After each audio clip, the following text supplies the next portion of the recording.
చెప్పమ్మా. ఏంటమ్మా అలా ఉన్నావు? ఎలా ఉన్నానమ్మా? బాగానే ఉన్నాను కదా.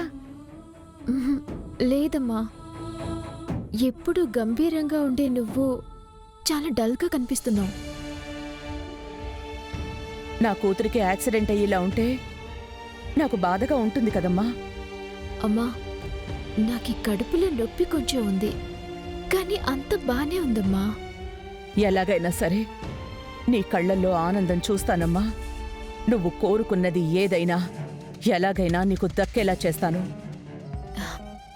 ఏంటమ్మా ఏమంటున్నావు? అదేనే, నువ్వు కోరుకున్నది ఏదైనా ఏది ఏమైనా నీకు దక్కేలా చేస్తాను. బావని కోరుకున్నాను. నా కోసం నువ్వు తగ్గి ఇక్కడి వరకు వచ్చి నా బావని నా వాణ్ణి చేసావు కదమ్మా. ఇంకా నాకేం కోరికలుంటాయి? నువ్వెప్పుడూ ఇలాగే సంతోషంగా ఉండాలి. అలాగే అందరూ కోరుకున్నట్టు వారసుడు కూడా నీకు కలిగేలా చేస్తాను. అమ్మా, ఇంట్లో అందరూ వారసుడు వారసుడు అని అంటున్నారు. ఎలాగైనా సరే బావతో నేనొక వారసుని కనిస్తే అందరూ చాలా హ్యాపీగా ఫీల్ అవుతారమ్మా.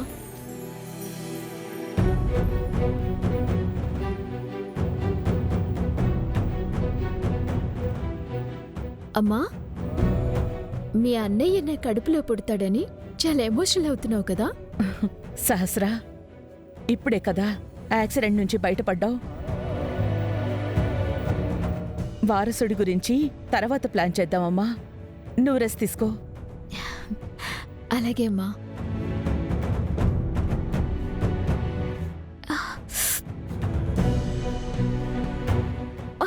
అమ్మా, ఏమైందమ్మా?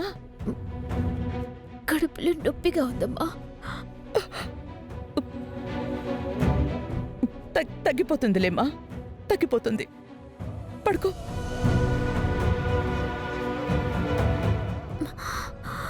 నేను వెళ్ళి టాబ్లెట్ తీసుకొస్తాను. నువ్వు రెస్ట్ తీసుకో.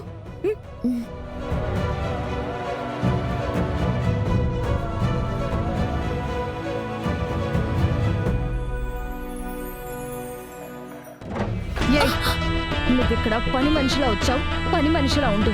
అన్నింట్లో ఇన్వాల్వ్ అయ్యి పిచ్చి పిచ్చి వేషాలు వేయకు.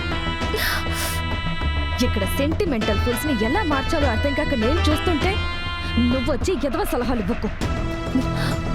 ఈ మొత్తం కుట్రలో నీ వాట ఎంతమ్మా?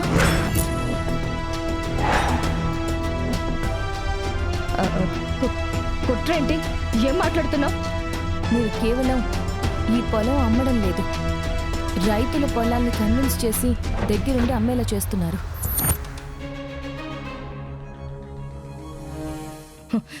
ఏంటే నీ ఇష్టం వచ్చినట్టు మాట్లాడుతున్నావు? అంబికమ్మ, మీరు ఆ వీకే ఇండస్ట్రీస్ ఎండి గారు కలిసే ఇదంతా చేస్తున్నారని నాకు తెలుసు.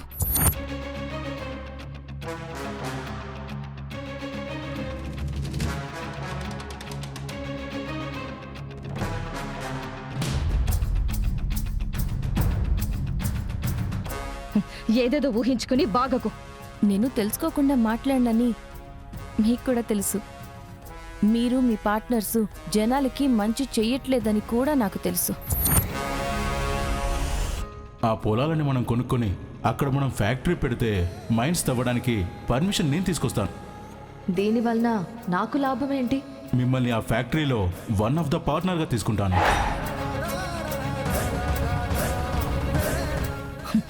నువ్వు ఏదైనా అనుకో, ఎన్నైనా అనుకో, కానీ ఈ పొలాల్ని మాత్రం నేను అమ్మి తీరుతాను. మీ నాన్నగారు చెప్పినట్టు ఈ భూమి మీ తాతల నాటి భూమి. ఇది మీకు చాలా అమూల్యమైనదమ్మా. ఇంత మంచి పొలాల్ని ఎవరు కొనకుండా నేను ఆపుతాను. నువ్వు ఆపలేవు. ఆపి తీరుతాను. మీరు చేసే ఈ కుట్రని నేను బయట పెడతాను. నీకు చేతనైంది చేసుకో.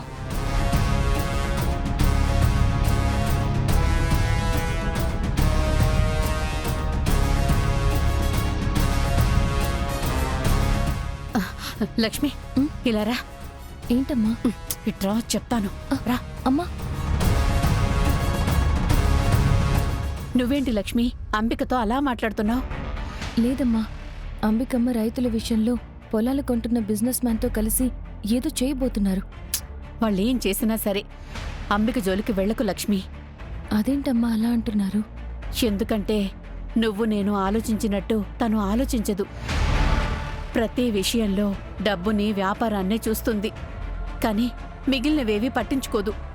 అంబికమ్మ కమర్షియల్ అని తెలుసమ్మా, కానీ ఇప్పుడు ఈ విషయంలో డబ్బుతో ఆలోచిస్తే అక్కడ రైతులు చాలా నష్టపోతారమ్మా. ఈ ఊరిని బాగు చేయాలని వచ్చిన విహారీ గారి ప్రయత్నం అంతా వృధా అయిపోతుంది. అంతమంది అమాయకులైన రైతులు రేపటి రోజున భూమిని కోల్పోయి ఉపాధి కోల్పోయి రోడ్డున పడతారమ్మా. లక్ష్మి, నీకెందుకింత తపన? నువ్వు మా గురించి, మా ఊరి జనాల గురించి ఎందుకింత ఆలోచిస్తున్నావు? అసలు నీకు విహారి కానీ నేను కానీ ఏం న్యాయం చేశామని మాకోసం ఇంత పోరాడుతూ ఇంత తపన పడుతున్నావు? ఎప్పుడూ నీ ఆనందం, నీ స్వార్థం అని చూసుకోకుండా అసలు ఎలా ఉండగలుగుతున్నావమ్మా? మీరందరూ సంతోషంగా ఉంటే నేను సంతోషంగా ఉంటానమ్మా. నువ్వు త్యాగం చేస్తేనే కదమ్మా మేము సంతోషంగా ఉంటోంది. త్యాగం చేసిన వాళ్ళు సంతోషంగా ఉండలేరమ్మా. అందులోనూ నువ్వు మా కోసం ఏ ఆడపిల్ల చేయనంత త్యాగం చేస్తున్నావు. గుండెల్లో బాధని గొంతు దాటనివ్వకుండా అదిమి పెట్టి పైకి సంతోషంగా ఉంటున్నావని నాకు తెలుస్తోందమ్మా. అమ్మా, నిజంగా నాలో ఏ బాధ లేదు. నాలో ఉన్న ఒకే ఒక్క సంకల్పం, మీరు విహారీ గారు ఏ కష్టాలు లేకుండా ఉండాలని. విహారీ గారు సహస్రమ్మతోనే ఉండాలి. మీ కుటుంబం ఎప్పుడూ ఇలానే కలిసి ఉండాలి. అంతకంటే ఎక్కువ ఆశ నాకు లేదమ్మా. ఇలా మీకు దగ్గరగా సేవ చేసుకుంటూ ఉండిపోయే భాగ్యం ఇస్తే చాలని ఆ దేవుణ్ణి నిత్యం కోరుకుంటున్నాను.